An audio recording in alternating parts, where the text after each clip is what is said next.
ലോകത്തിന് ഏറ്റവും അധികം നേഴ്സുമാരെ സംഭാവന ചെയ്ത കേരളത്തിലെ നഴ്സിംഗ് വിദ്യാഭ്യാസം ഈ വർഷം 100 വയസ്സ് പൂർത്തിയാക്കുമ്പോഴും നമ്മുടെ നാട്ടിലെ നഴ്സിംഗ് മേഖലയുടെ ആദ്യകാല കഥകൾ പലർക്കും അജ്ഞാതമാണ്. കേരളത്തിൽ നഴ്സിംഗ് വിദ്യാഭ്യാസം ആരംഭിക്കുവാൻ ഇടനിലക്കാരനായി വർത്തിച്ചത് ഒരു മെത്രാപ്പോലിത്തയാണ്. കേരളത്തിൽ നഴ്സിംഗ് വിദ്യാഭ്യാസം തുടങ്ങുവാൻ കാരണക്കാരൻ ഒരു രാജാവാണ്. കേരളത്തിലെ ആദ്യ നഴ്സുമാർ 6 കന്യാസ്ത്രീമാരായിരുന്നു. ഒരു നൂറ്റാണ്ട് പഴക്കമുള്ള കേരളത്തിലെ ആദ്യ നഴ്സിംഗ് സ്കൂൾ ഇന്നും ഒരു നഴ്സിംഗ് സ്കൂളായി പ്രവർത്തിക്കുന്നു. നഴ്സുമാർ പൊതുവെ സിസ്റ്റേഴ്സ് എന്ന് വിളിക്കപ്പെടുന്നതിന്റെ പിന്നിലുമുണ്ട് ഒരു കഥ. അതെ, കൗതുകമുണർത്തുന്ന കഥകളാണ് കേരളത്തിലെ നഴ്സിംഗ് മേഖലയ്ക്ക് പങ്കുവയ്ക്കുവാനുള്ളത്. ഭാരതത്തിൽ ഇന്ന് ആകമാനമുള്ള 20 ലക്ഷം നഴ്സുമാരിൽ 18 ലക്ഷം നഴ്സുമാരെയും സംഭാവന ചെയ്ത കേരളത്തിലെ നഴ്സിംഗ് മേഖലയുടെ ആദ്യകാല കഥകൾ ഓരോ മലയാളിയും അറിഞ്ഞിരിക്കണം. ഒരു നഴ്സിന്റെയും പരിചരണമേൽക്കാത്ത ഒരു മനുഷ്യനും ഈ ഭൂമിയിൽ ഉണ്ടാവില്ല.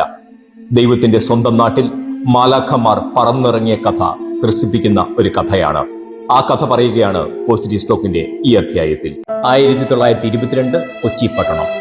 നാട്ടിലാകെ പകർച്ചപ്പനി പടർന്നു പിടിച്ചിരിക്കുന്നു.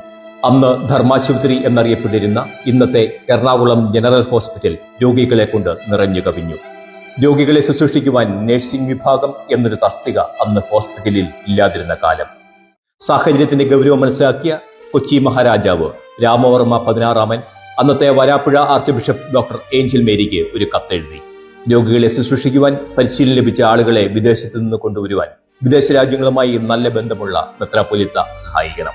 ഇവിടെയുള്ളവരെ ആ തൊഴിൽ പഠിപ്പിക്കുകയും ചെയ്യണം. കത്ത് വായിച്ച വരാപ്പുഴ ആർച്ച് ബിഷപ്പ് ഇറ്റലിയിലെ സിസ്റ്റേഴ്സ് ഓഫ് ചാരിറ്റി സന്യാസ സമൂഹത്തിന് കത്തെഴുതി.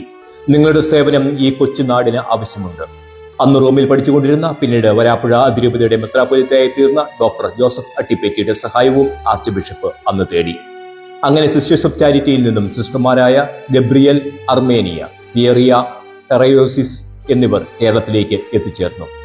വിളക്ക് കത്തിക്കുവാൻ എണ്ണയും പ്രാർത്ഥിക്കുവാനും താമസിക്കുവാനുമായി ഒരു സ്ഥലവും മാത്രവുമാണ് അന്യരാജ്യത്തേക്ക് വരുമ്പോൾ അവർ ആകെ ആവശ്യപ്പെട്ടത്. അങ്ങനെ ദൈവത്തിന്റെ സ്വന്തം നാട്ടിലേക്ക് ആദ്യമായി മാലാഖമാർ പറന്നിറങ്ങി. കരുണയും സ്നേഹവും ഭാഷയാക്കി അവർ രോഗികളെ പരിചരിക്കുവാൻ തുടങ്ങി. സിസ്റ്റർമാർ എത്തിയതിനു ശേഷമാണ് ആശുപത്രിയിൽ അച്ചടക്കവും രോഗി പരിചരണത്തിനുള്ള കാര്യങ്ങളിൽ കൃത്യമായ മാർഗനിർദ്ദേശങ്ങളും ഉണ്ടാകുന്നത്. 1924 അവർ നഴ്സിംഗ് പരിശീലനം ആരംഭിക്കുകയും ചെയ്തു. ആശുപത്രിയിൽ സേവനത്തിലുണ്ടായിരുന്ന ആയമാർക്കും സഭയിലെ ചില കന്യാസ്ത്രീകൾക്കുമാണ് ആദ്യമായി നഴ്സിംഗ് പരിശീലനം നൽകിയത് എന്ന് കരുതുന്നു. General nursing for England and Wales syllabus പ്രകാരമായിരുന്നു ആദ്യകാല നഴ്സിംഗ് പരിശീലനം. ഭാഗം 2. ഈ പറഞ്ഞു വരുന്ന ചരിത്രത്തിന്റെ തിരിശേഷിപ്പുകൾ അന്വേഷിച്ച് കഴിഞ്ഞ ദിവസം എറണാകുളം സ്കൂൾ ഓഫ് നഴ്സിംഗിലേക്ക് നടത്തിയ യാത്ര ഏറെ വെളിപാടുകളുടെ ഒരു യാത്രയായിരുന്നു. ഇനി ആ യാത്രാവിശേഷങ്ങളിലേക്ക്. ഒരു നൂറ്റാണ്ട് മുമ്പ് കേരളത്തിൽ ആദ്യം എത്തിച്ചേർന്ന നഴ്സുമാർ താമസിച്ച മുറികളും മറ്റും സ്കൂൾ ഓഫ് നഴ്സിംഗ് എറണാകുളം എന്ന പേരിൽ ഇപ്പോഴും പ്രവർത്തിക്കുന്നു എന്നത് കാലം കാത്തുവെച്ച സാക്ഷ്യം. 100 വർഷം പൂർത്തിയാക്കുന്ന ഈ ചരിത്ര സ്മാരകത്തിന്റെ ഇപ്പോഴത്തെ അമരക്കാരിയായ പ്രിൻസിപ്പൽ ഗീത ഓർമ്മകൾ പങ്കുവച്ചു. നമ്മുടെ നഴ്സിംഗ് സ്കൂൾ 100 വർഷമായി ഇപ്പോഴാണ് പൊതുജനങ്ങൾ മനസ്സിലാക്കുന്നത്.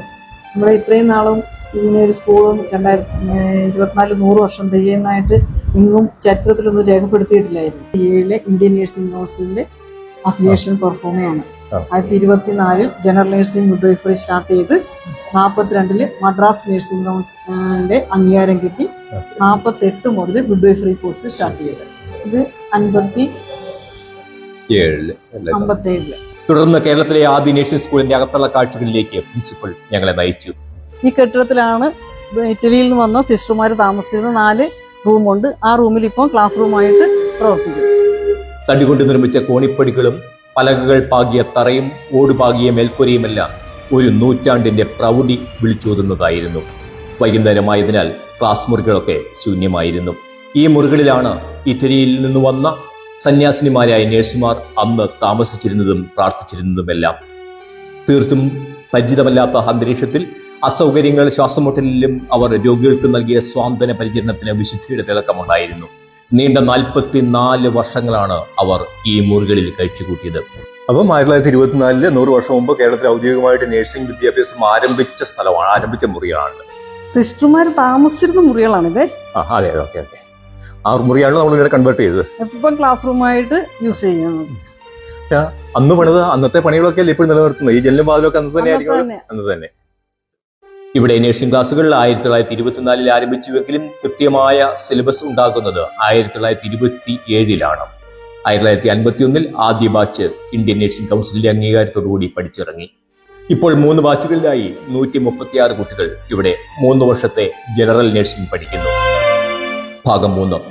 സേവനത്തിനായി 6 സിസ്റ്റർമാരെ വിട്ടു നൽകിയതിൽ നന്ദി പറഞ്ഞ് രാമവർമ്മ മഹാരാജാവ് 1922 ഫെബ്രുവരി 4 മിലാനിലെ സിസ്റ്റേഴ്സ് ഓഫ് ചാരിറ്റിയുടെ മദർ ജനറലിന് അയച്ച ഈ കത്ത് ഒരു വലിയ തുടക്കത്തിന്റെ ചരിത്രരേഖയായി അവശേഷിക്കുന്നു. 1924 കൊച്ചി രാജ്യത്ത് ജനറൽ നഴ്സിംഗ് ആരംഭിച്ചതായി ഇന്ത്യൻ നഴ്സിംഗ് കൗൺസിൽ സാക്ഷ്യപ്പെടുത്തുന്ന മറ്റൊരു രേഖയാണിത്. എന്തുകൊണ്ടാണ് നഴ്സുമാർ പൊതുവെ സിസ്റ്റേഴ്സ് എന്ന് വിളിക്കപ്പെടുന്നത് എന്ന ചോദ്യത്തിനും ഈ ചരിത്ര കഥകൾ തന്നെ ഉത്തരം. കേരളം കണ്ട ആദ്യ നഴ്സുമാർ സിസ്റ്റേഴ്സ് ഓഫ് ചാരിറ്റി എന്ന സന്യാസിനി സഭയിലെ സിസ്റ്റർമാർ ആയിരുന്നു. ആദ്യകാല നഴ്സുമാർ സിസ്റ്റർമാർ എന്ന് വിളിക്കപ്പെട്ടിരുന്നത് കൊണ്ട് അവരുടെ പിന്തുടർച്ചക്കാരായ നഴ്സുമാരെയെല്ലാം സിസ്റ്റേഴ്സ് എന്ന് സമൂഹം പിന്നീട് വിളിച്ചു തുടങ്ങി. ആദ്യമായിട്ട് നമുക്കിവിടെ നഴ്സിംഗ് കെയർ കൊടുത്തത് ഈ സിസ്റ്റർമാരാണ്, ഇറ്റാലിയൻ സിസ്റ്റർമാരാണ്. പിന്നെ അതിന്റെ പരമ്പരാഗതമായിട്ട് വരുമ്പോൾ അവരെ സിസ്റ്റർ എന്ന് വിളിക്കുന്നു. കന്യാസ്ത്രീമാർ അല്ലാതിരുന്നിട്ടും നഴ്സുമാർ സിസ്റ്റേഴ്സ് എന്ന് വിളിക്കപ്പെടാൻ കാരണം ആദ്യകാല നഴ്സുമാർ സിസ്റ്റേഴ്സ് ആയിരുന്നതുകൊണ്ടാണ് എന്ന് ചരിത്രം സാക്ഷ്യപ്പെടുത്തുന്നു. ലോകത്തിലെ ഏറ്റവും അധികം നഴ്സുമാരെ സംഭാവന ചെയ്യുന്ന ഈ നാടിന്റെ സാമ്പത്തിക പുരോഗതിയിൽ ഗണ്യമായി പങ്കുവഹിക്കുന്ന നഴ്സിംഗ് മേഖലയുടെ ഈ പൂർവ്വകാല ചരിത്രത്തിന് വിശുദ്ധിയുടെ സമർപ്പണത്തിന്റെ ഗന്ധമുണ്ട്. കേരളത്തിൽ നഴ്സിംഗ് മേഖല 100 വർഷം പൂർത്തിയാക്കുന്ന ഈ വേളയിൽ കേരളത്തിലെ നഴ്സിംഗ് മേഖലയുടെ ഈ ആരംഭകാല ചരിത്ര കഥകൾ ആദരവോടെ അനുസ്മരിക്കാം.